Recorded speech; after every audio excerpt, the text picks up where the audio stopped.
আগামীকালের দৈনিক রাশিফল নিয়ে বিস্তারিত আলোচনা করব 12টি রাশির ভালো এবং মন্দ নিয়ে। এটা অতি পরিচিত প্রোগ্রাম। প্রত্যেকটা দিন আমি দৈনিক রাশিফল নিয়ে আলোচনা করি আপনাদের অ্যালার্ট করার জন্য। প্রত্যেক দিনের মতো অবশ্যই আগামী কাল সম্পর্কেও বলবো আপনাদের অ্যালার্ট করার জন্য। আগামীকাল 24শে জুলাই বৃহস্পতিবার, অমাবস্যা তিথি এবং পুনর্বসু নক্ষত্র, হর্ষযোগ ও জন্মরাশি মিথুন। এবার আমি 12টি রাশিকে নিয়ে বিস্তারিত আলোচনা করব। কোন কোন দিক থেকে আপনাদের জীবনে সফলতা আসতে চলেছে, কোন কোন দিক থেকে অনেকটাই সতর্কতা থাকতে হবে, সবটাই আমি আলোচনা করব আপনাদের বোঝার স্বার্থে। আর শেষ পর্যন্ত যদি আপনারা দেখতে পারেন, অনেক কিছু অভিজ্ঞতা বাড়বে, অনেক কিছু আপনারা নিজের জীবনকে ডেভেলপ করার জন্য প্রস্তুত থাকতে পারবেন। অবশ্যই আলোচনা থাকবে। তার আগে আমার সাথে কিভাবে যোগাযোগ করবেন সেই বিষয়টা একটু বলে নিই। নমস্কার, জয় মা কামাখ্যা, জয় মা তারা। যারা ভীষণভাবে সমস্যার মধ্যে আছেন, কি করবেন বুঝে উঠতে পারছেন না, আপনার ব্যবসা ভালো চলছে না, চাকরিতে সমস্যা, বাড়িতে বাস্তুদোষ, কেউ না কেউ অসুস্থ সর্বদা থাকছে, অশান্তি বাড়িতে সর্বদা থাকছে, আপনাদের মধ্যে কোনো অ্যাডজাস্ট হচ্ছে না, ঋণে জড়িয়ে গেছেন, নানাভাবে আপনি বিপর্যয়ের মুখে আছেন। যদি এই ধরনের কোনো সমস্যা আপনাদের মধ্যে থাকে, অবশ্যই কোথাও গিয়ে যোগাযোগ করুন। যদি মনে হয় আমার সাথে সাক্ষাৎ করবেন, করতে পারেন। প্রথম প্রশ্ন আপনাদের থাকে, আপনার চেম্বার কোথায়? আমার কোনো চেম্বার নেই। তারাপীঠ পাবেন এবং আমার নিজের মন্দির পাবেন, দুটোই মন্দির। তারাপীঠ আপনাদের সকলেরই চেনা, আর মন্দির আমার যেটা নদিয়া বীরনগর, এটাও কিন্তু আপনারা আসতে পারেন। আমার মন্দিরে যদি আসতে চান, সপ্তাহে 3 দিন মন্দিরে আমি বসি, সোমবার, মঙ্গলবার, বুধবার।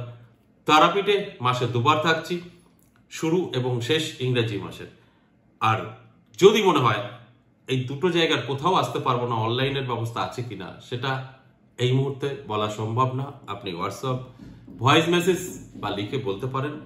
যদি সম্ভব হয় আপনাকে অবশ্যই জানানো হবে। আর একটা দেখুন, কলিং নাম্বার আছে। যারা ছোট ফোন ব্যবহার করছেন, যারা হোয়াটসঅ্যাপ বুঝতে পারছেন না, তারা কল করেও কথা বলতে পারবেন। যে কলটা রিসিভ করবে সে আপনাকে শুধু তথ্যটা দিতে পারবে, তার বাইরে কোনো কিছু দিতে পারবে না। আপনার রাশি কি, কিভাবে ভালো সময় আসবে, খারাপ সময় যাবে, এগুলো প্রশ্ন করলে কোনো উত্তর পাবেন না, কারণ তারা আপনার শুধু যোগাযোগটা করিয়ে দিতে পারবে, এইসবের উত্তর দিতে পারবে না। তাই যদি মনে হয় আপনি হোয়াটসঅ্যাপ করতে পারছেন না, কল করে যোগাযোগ করে নিতে পারেন। কিভাবে আমার সাথে সাক্ষাৎ করবেন সেগুলো জেনে নিতে পারেন। আরেকটা কথা বলি, আমার মন্দির যে 10 মহাবিদ্যা কালীবাড়ি, যদি মনে হয় আমি মন্দির দর্শন করতে যাব, সেখানে কোনো রকম আপনার ওই সোম মঙ্গল বুধের ব্যাপার নেই। প্রত্যেকটা দিনই খোলা, আপনি আসতে পারেন, কোনো খরচ নেই, দর্শন করে চলে যেতে পারেন। আমার সাথে সাক্ষাৎ করতে গেলে 3টে দিন বেছে নিতে হবে, যে কোনো একটা দিন সোম মঙ্গল বুধের মধ্যে, আর অবশ্যই ফিস দিতে হবে। আর মন্দির দর্শনে কোনো খরচ নেই। মন্দির দর্শন করলেও আপনার কিন্তু ছোট সমস্যা থেকে বেরিয়ে আসবেন, ডিপলি সমস্যা ঠিক হবে না। ছোট সমস্যাগুলো ঠিক হয়ে যাবে শুধু দর্শনে, কারণ এখানে মায়ের 10টা রূপ দেখতে পাবেন, 10 মহাবিদ্যা এবং কৃষ্ণ কালী মা। এই যে মন্দিরের একটা পজিটিভ এনার্জি, সেটা আপনার জীবনের ছোটখাটো সমস্যাকে দূর করতে পারবে, এটা আমাদের গ্যারান্টি, বহু লোক উপকৃত। এবার আসুন আজকের যে আলোচনা, আজকের আলোচনার বিষয় অবশ্যই দৈনিক রাশিফল। এই দৈনিক রাশিফল আলোচনা করার মানে একটাই, আপনাদেরকে অ্যালার্ট করা, আপনাদেরকে জানানো যে আপনার আগামীকাল কি হতে চলেছে। সেই জেনে বুঝে আপনি যদি সঠিকভাবে চলতে পারেন, সেখানে আপনার কখনোই নেগেটিভিটি ছুঁতে পারবে না, সবটাই কিন্তু পজিটিভিটি আপনার মধ্যে প্রবেশ করবে। তাহলে আসুন এক এক করে সেই রাশিগুলো বলি, মেষ থেকে মীন পর্যন্ত। কোন কোন রাশির ভালো, কোন কোন রাশির বন্ধ, সবটাই জানতে পারবেন। প্রথমে আমি বলবো মেষ রাশির কথা। মেষ রাশির জাতক জাতিকাদের কিন্তু সময়টা যথেষ্ট পজিটিভ থাকবে, প্রাপ্তিযোগও তৈরি হয়েছে, তাই নানাভাবে কিন্তু অর্থ আপনার হাতে এসে ধরা দিতে পারে। এটা অবশ্যই আপনার অ্যালার্ট থাকতে হবে, তবে কিন্তু আপনি এই যে আপনার ভালো সময়, সেটা আপনি উপলব্ধি করতে পারবেন এবং জীবনকে উন্নতির দিকে নিয়ে যেতে পারবেন। এবং বৃষ রাশির ক্ষেত্রে বলবো, আপনার কিন্তু খুব একটা ভালো সময় যাবে না, আপনি একটু সাবধান থাকবেন। আপনার বৃষ রাশি, আপনি কিন্তু একটু সাবধান থাকুন, কারণ আপনার বন্ধু এবং বান্ধবী আপনার ক্ষতি করার চেষ্টা করবে, আপনার শত্রু বৃদ্ধি পেতে পারে। এই ধরনের সমস্যা বা ঝামেলা আপনার জীবনে আসতে পারে, তাই অবশ্যই আমি বলবো একটু চোখ কান খোলা রাখুন। আর যদি আপনি চান তো এগুলোর থেকে অবশ্যই বেরিয়ে আসতে পারবেন। এরপর মিথুন রাশি, যথেষ্ট শুভ সময় থাকবে মিথুন রাশির জাতক জাতিকাদের। আমি বলবো অবশ্যই অ্যালার্ট থাকুন, চোখ কান খোলা রাখুন। আপনার জীবনে অনেক কিছু অপেক্ষা করছে। আটকে থাকা কাজ ক্লিয়ার হবে, আপনি যেগুলো চাইছেন অনেক দিন ধরে পাচ্ছেন না সেগুলো কিন্তু ক্লিয়ার হবে এবং ইনকাম বৃদ্ধি পাবে। আপনার জন্য সময়টা আগামীকাল যথেষ্ট শুভ, আর এই শুভ সময়গুলো শুভ কাজে ব্যবহার করতে হয়, তবেই কিন্তু আমাদের জীবনে উন্নতি করা সম্ভব। এরপর কর্কট রাশি, ভালো সময় থাকবে, তবে স্বাস্থ্যের যত্ন নেবেন। সব ঠিকঠাক থাকলেও স্বাস্থ্য আপনার ঠিক নাও থাকতে পারে, তাই শরীরের যত্ন নিলে আপনি কিন্তু সব দিক থেকে সেফ থাকতে পারেন। আর অন্যান্য দিক থেকে অবশ্যই কিন্তু আপনার ভালো থাকছে, অর্থাৎ যে কোনো কাজে সাকসেস পাবেন, মান যশ খ্যাতিও বৃদ্ধি পাবে।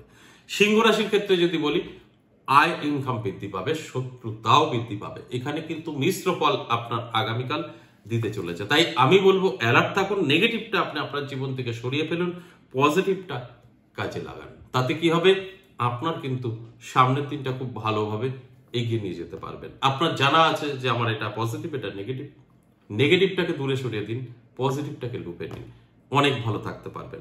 কন্যা রাশির জাতক জাতিকাদেরও কিন্তু বলবো যথেষ্ট শুভ সময় থাকছে, প্রাপ্তিযোগ তৈরি হয়েছে, নানাভাবে আপনার কাছে অর্থ এসে ধরা দিতে পারে, তাই অ্যালার্ট থাকাটা অবশ্যই জরুরি। আপনি অ্যালার্ট থাকলে আমি যে কথাগুলো বলছি সবটাই কিন্তু মিলিয়ে নিতে পারবেন, আর যদি অ্যালার্ট না থাকেন তাহলে কিন্তু আমি যে বলছি এগুলো মিলিয়ে নিতে পারবেন না, কারণ আপনার সাথে অনেকটাই ডিস্টেন্স হয়ে যাবে।